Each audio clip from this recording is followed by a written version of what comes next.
Good morning and welcome to today's College Football Playoff Champions News Conference. We are joined by Michigan head coach Jim Harbaugh, most outstanding offensive player of the game Blake Corum, and most outstanding defensive player of the game Will Johnson. Coach, we'll let you start with an opening statement and then we'll take questions. Just really happy, excited, and I want to thank the CFP, the entire week this week, the last week, everything conducive to getting our team ready to play. I want to congratulate Washington, Kalen DeBoer, fantastic coach, and their staff, all their players. I mean, they competed so hard, played so well, and our guys too. It's real credit to the game of football, and proud of our guys for coming out on top. Let's take questions. We're going to begin right over here on our left, second row. Blake, congrats on the offensive MVP or whatever. What's the title officially? Officially, it's the most outstanding offensive player of the game. Well deserved. Can you also speak to the performance of your running back mate, Donovan Edwards, and just how you guys were able to do it together on that big of a stage? Yeah, he kicked it off nice and early, with two. I think it's the first time ever in the CFP era that someone had two 40-yard touchdowns, and, Donovan deserved it. The Don's back. I loved seeing it. Shout out to Don. I love him a lot. Take our next question slightly further back on our left. Jim, after the game last night, you mentioned the team being innocent. I was wondering if you can expand on that a little bit. Yeah, people asked how we dealt with the distractions, and that was one of the ways we dealt with it. We knew we were innocent, so we stood tall, upright, and innocent.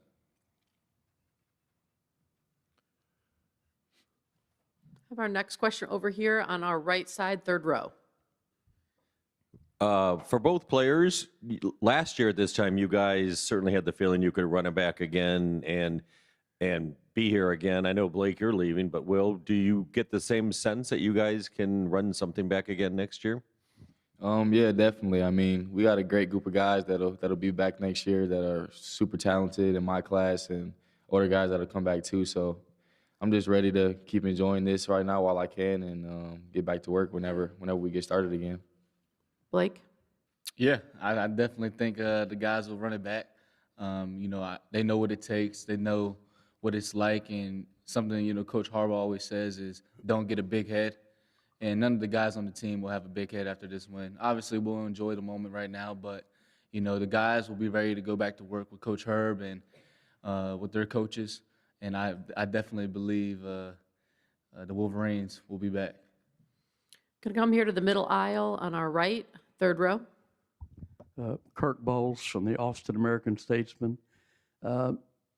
Jim, a lot of people feel like college football may be in chaos with all the stuff with NIL, transfer portals, the playoff format that's changing.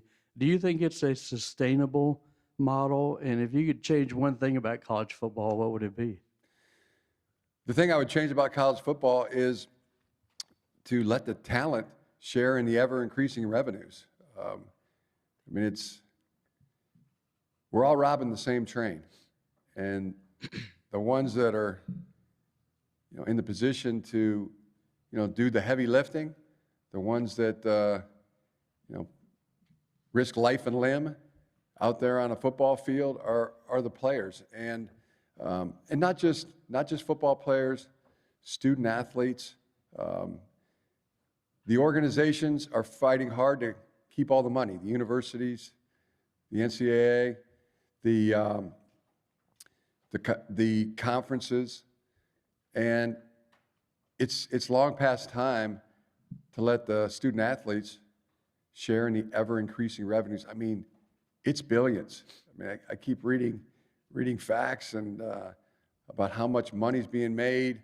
I mean, product placement. Yeah, I can't have a can of a different kind of soda up here. I got to put it into a cup here.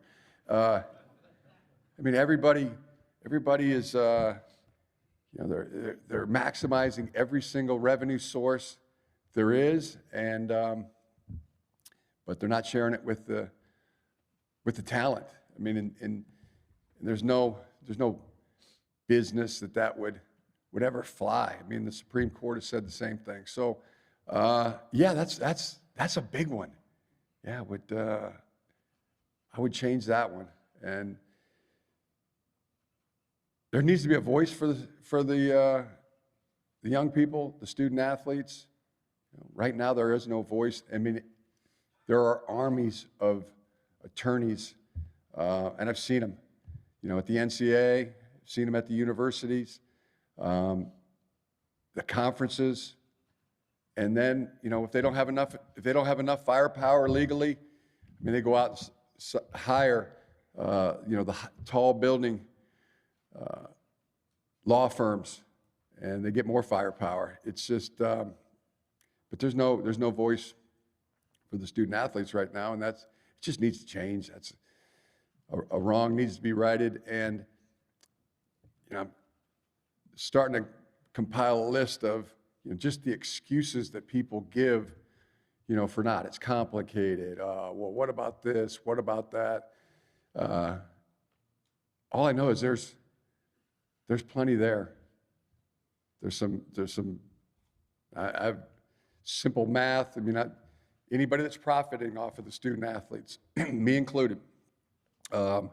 Anybody who's drawing a salary, making a livelihood.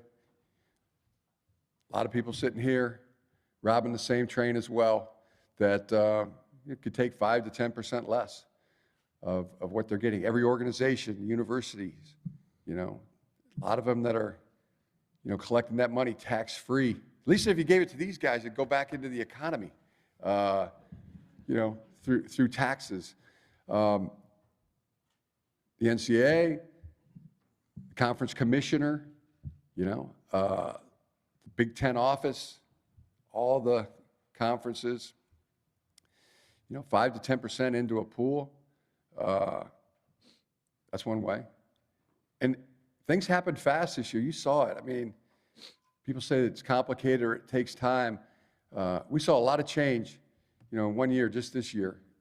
A whole conference went into the portal overnight. So, these things could happen. Hopefully there be some real, I don't know, I mean, for a long time people say, that unionizing would be bad. I mean, maybe it's that if people aren't going to do it, if they're not going to do it out of their own goodwill and do what's right, I mean, that's probably the next step. You think, I mean, got nothing against unions, so that's the next step, fellas. I mean, I think that's the way you got to go. That's what I'd like to see change, in college athletics. Take our next question, fourth row on our left. Ryan Zook, Ann Arbor News. Jim, what do you remember most about what Biff Poggi told you about Blake Corum during the recruiting process, and how did he kind of embody that during his Michigan career? Yeah, I mean, there wasn't one person who didn't have something great to say about Blake Corum during the recruiting process. Everybody he came in contact with, teachers, at the school. You could go back to the grade school coaches. Biff loved him like a son. Coach Masai, everybody, and the counselors, everybody. And then get to see it for your own eyes. It's, man, they don't come any better. This is as good as they come. Same with Will. They're just stalwarts, and it's everything. Really everything that their parents, both of these parents, poured into Will, poured into Blake, poured in a great work ethic, discipline, and there's this empathy side of both these young men that's very rare when it comes to, a stalwart, a competitor, but also they care about other things than just themselves. I mean, two great ones. People talk about younger generation and what's the next generation going to be like, and it's going to be the demise of the culture. But we're in really good hands. We're in really good hands with guys like Will Johnson and Blake Corum and all the players, all the youngsters that I come in contact with on a daily basis. Next question right here on the aisle, third row. Jim, you came back to Michigan to help rebuild your alma mater. Now with a national championship trophy, do you feel like the mission has been accomplished in revitalizing this program?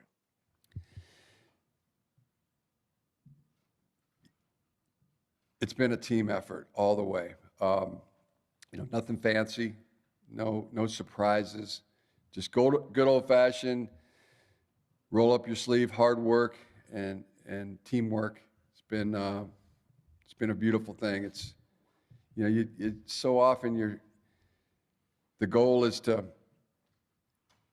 you're chasing perfection, and it's hard to be perfect, and rarely comes around. And you hope to achieve excellence along the way, but gosh, yeah, it was perfect. It was perfect 15-0. Congratulations. It wasn't just resolution, guys just talking about it. It was repetition, daily repetition, good old-fashioned hard work and teamwork. Come over here on our right, second row on the aisle. For any of you guys, after completing this journey here in Houston, is it safe to say this city will always have a special place in your hearts? Let's start with you, Blake. Start with me. Oh, 100%. 100%. This is the best game. I've been playing ball since 6, and this is the most fun season, first of all. Team 144 is a very special team, and when we talk about brotherhood, Team 144 is the definition of brotherhood. But that game yesterday, that goes down as the greatest game I've ever played in because of who I played in it with. And definitely Houston will be remembered forever. Will?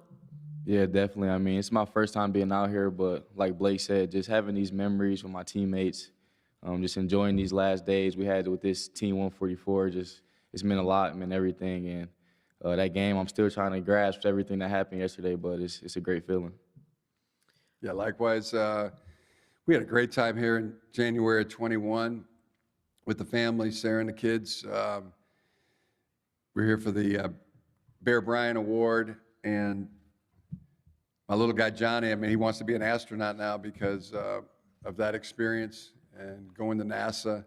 But yeah, this definitely takes it to an even another level. Hospitality was tremendous. Just great. And I know all of our family and our parents, extended family in the Michigan football family. We're all treated top notch. Everybody was real good to us and square dealing down here in Houston, and we had a great time. Loved it. It's definitely will have a special place in our heart going forward. Me personally, anyway. Yeah. And Nico, great to see Nico. Right? Great to see Nico. We were here watching the game. Congratulations to the Texans, to Coach D'Amico. I mean, we watched that game, and it was so cool to watch Nico just go crazy in that game. I mean, every time they threw him the ball, he caught it. Every target, every catch, those touchdowns, and cool to see him wearing the leather jacket. Yeah. After the game, all of it, and so many guys. I mean, so many former players, Michigan football players. I know Mozzie was here. Hassan, Jabril, DJ, there's a lot of guys there. Yeah, keep naming them. Man. Olu was here. Michael Wainu, Stuber, Jared Wangler. I think Caesar Ruiz. Caesar was here? Good. So, yeah. It was a great turnout. Just warms the cockles of your heart for them to come back and share that, and all their contributions too. There's so many so many guys that made so many contributions, players, coaches, staff, you know, and we went through a lot of things. I mean, getting to the CFP and not winning, that kind of thing, not being, you know, some of those games. 2016, I mean, coming up, we thought that measurement was short. Fourth down, we thought we were, but sometimes you got to go through those things. You know, you got to go through things. You know, to get where you are, it's meant to be. Just lean on the counsel of God and the Holy Spirit. And you know, there's a time and the place. Our guys have never flinched, though, and never rejected the moment. You know, there's a time to live, there's a time to die, but there's never a time to reject the moment. And that's one thing I can say about, you know, every single Michigan football team that I've coached since I've been here. The guys have always given it their best and had at it. And, you know, this team 144, you know how I feel about them. I think they are the team. So, great. We'll come over here, right side on the aisle.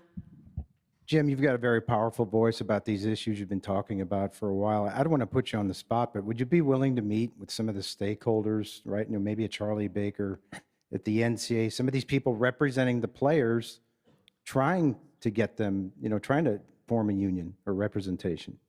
Yeah, anybody. I think they know my number. You ain't hard to find. But definitely, you know, and Debbie Dingle, you know, talking to many, you know, Fred Upton has had a lot of interest in it, and you know, we're just our friends, you know, just trying to, you know, form people to talk about this and really just get on the side of the players. Coaches, hopefully, they'll use their voice. More people, just more. It's one thing we know. We need more for this cause. Go to the second row right here, middle. Blake, this question is for you, Brianna McNary, off the fields in Fort Lauderdale, Florida. What do you want your Michigan legacy to be? You know, and then what did you take away from this journey? All the adversity you faced and all of the cheating allegations, a lot of adversity, and you overcame it, came out on top. So what did you take away from that? Yeah, the way I want to be remembered is I just want to be remembered as a Michigan man, someone who, you know, did good on the field, but also did good in the community, did good in the classroom, and, you know, laid a foundation for the next generation. You know, when I pass away, I honestly don't want to be remembered for, you know, a touchdown record or anything like that, but more so just a kind human being that brought smiles to people's faces and just made a difference, you know, made an impact on and off the field. That's honestly how I want to be remembered. And, you know, talking about the journey, it was a great journey, just from, you know, where we started freshman year during COVID and to where we are now. It was truly a great process, a great learning experience. And for me, going down last year and, you know, in my mind, I just felt like I was helpless during the TCU game. It was a great journey. You know, I grew as a man, I grew as a football player, and most importantly, I grew as a leader, which I think has helped, you know, Team 144 get to where we are today, along with the rest of the leaders on the team. So, you know, I've embraced every part of this, and, you know, I just want to thank Coach Harbaugh for everything he's done. Best coach in the nation. I'm so glad, you know, I've been coached by him for the last 4 years. Can I get that in writing? Most definitely. We're going to go back to our friends on the dais up there. Mark Pearson, WNEM, CBS affiliate, Saginaw, Flint area. I know obviously celebrating here in Houston is fun, but what are you expecting the atmosphere to be like when you get back to Ann Arbor? Electric. Yeah, well, we're pretty excited about that. Hearing some good things. Parade. I think everybody just wants a parade. I mean, talking to the players, hey, what do you guys want? What do you want to do? Celebrate this? And go, we love a parade. So who doesn't love a parade, right? Who doesn't? We're going to move over here to our left. Hey, for Blake and Will, the NFL's been interested in your coach for years. How do you guys deal with, well, he might be back, he may not be. How do y'all deal with that? Will? I mean, there's a reason they're so interested in him. I mean, he's a great coach. He deserves to be looked at in that light. But I mean, I'm not too worried about it. I trust whatever decision he makes is best for him and best for the team. And I'm just trying to enjoy where we are right now and worry about anything like that when the time comes. Blake? Yeah, We're interested in you, Blake. We're interested in you, Will. Like Will said, Coach Harbaugh is such a phenomenal coach, and if you look up just his legacy as a player and as a coach, he's won everywhere he's gone. And maybe it took a couple years, but Coach, at the end of the day, is a winning coach, and he's won every single place he's been to. And so who wouldn't want him? Who has it better than Coach Harbaugh? Nobody. So when things come up like that, we're like, hey, Coach, you got to do what's best for you. We just stick to the task at hand. But when you have a great coach like that, everyone wants a piece of you. And, I'm just glad, the University of Michigan has Coach Harbaugh. I'm going to go down here, fourth row on our left aisle. All right. Mark Russell, QB, Houston area. This question is directed at Coach Harbaugh. So you played for the great Bo Schembechler. So I know rest in peace for him, but what would that mean to him, smiling down from heaven, and also what it means to you being a former player of Michigan, being able to win a national championship as a coach? So much. I think about that. I think about Bo Schembechler in heaven looking down, and I think there's some things he'd be talking about coming off the ball with lower pad level, and but I think he'd be really, really pleased. Rush for the ball for like 300 yards. He'd really love Blake Corum. He would love him. Like we do. Yeah, just makes you feel good. Other things, I mean, to get to 1,000 wins this year, that was such a thing. We were just for a couple of years now, we've been counting that down. To do it this year, do it in this fashion, now have 1,004 wins. No team has won more. It's in the video that we. My dad Jack and I wrote back in like 2015 that James Earl Jones narrated. No team has won more. No high school team has got to 1,000 wins. No pro football team. No college team. That's something that 144 years of players, coaches, staff. We feel that. We know contributed to that, and we're very proud of that. And to get there first, it was a race, it was a challenge, and our guys stepped up to it, and with aplomb. So many things. We're just happy and proud, and go blue, guys. Guys did a job and did it great. Take our next question in the back on the right. Jim, your father told us last night that you always want to challenge. It's what drives you. What do you think your next challenge is? What do you hope to accomplish the rest of your career? Back to the, everybody, it's always, either people want to look at the past or look at the future. Definitely going to just enjoy this, as Blake said. This is one of those moments where it was a great feeling last night, and as good as the one waking up this morning. Okay, that wasn't a dream. That was real. We're national champs. Yeah. And we're going to look forward to the happy flight back to Ann Arbor today, and the parade. Hadn't been in too many parades. That'll be fun. That's gonna enjoy that. Really looking forward to it. Come over here on our far left on the aisle. My name is Thomas Hauk, Michigan minority. December 30th, 2014, in a cold winter day in December, you came to Michigan. And to see you and your father and your mother and your family celebrate, what was that feeling to celebrate with your family? And your dad was jacked. I'm just letting you know, your dad was jacked last night during the tunnel. Oh, I know. He's screaming, who's got it better than us? And I screamed with him, but I'm just being honest with you. But how does that feel to be with your parents and you have your whole family there last night? It was the best, felt the best. And it was great to see all of our families down there, shoulder to shoulder. Hugged my dad, and he hugged me so hard, his head, like, cut the bridge of my nose, just my glasses went. Should have took my glasses off. But felt great.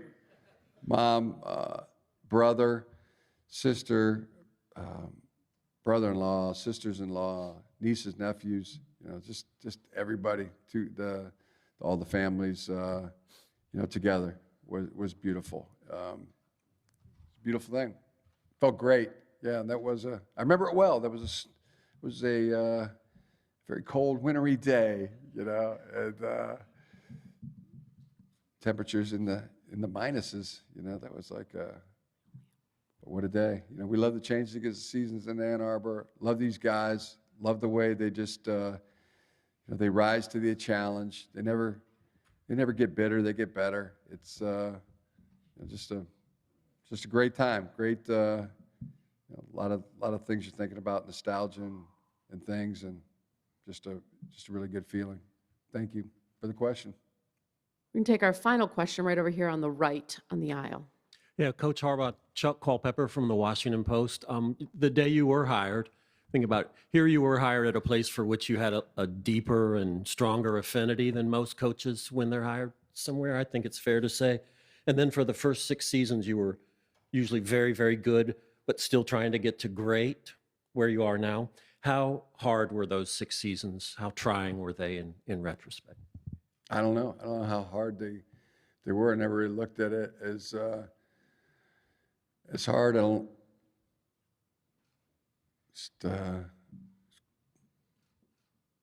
They were joyful days. I mean, I don't have wouldn't have changed a thing.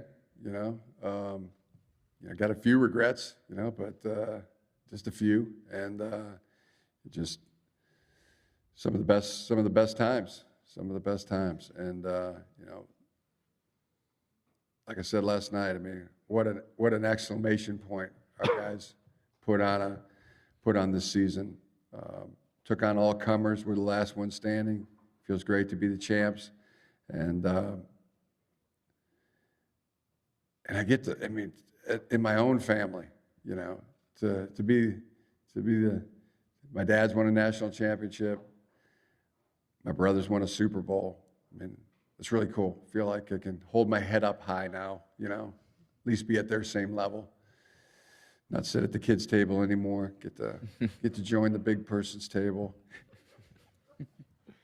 How about that? You're the only guy. But not anymore, So yeah, that feels great too. Coach Will, Blake, thank you very much and congratulations. Thank you. That concludes today's news conference. Have a great day.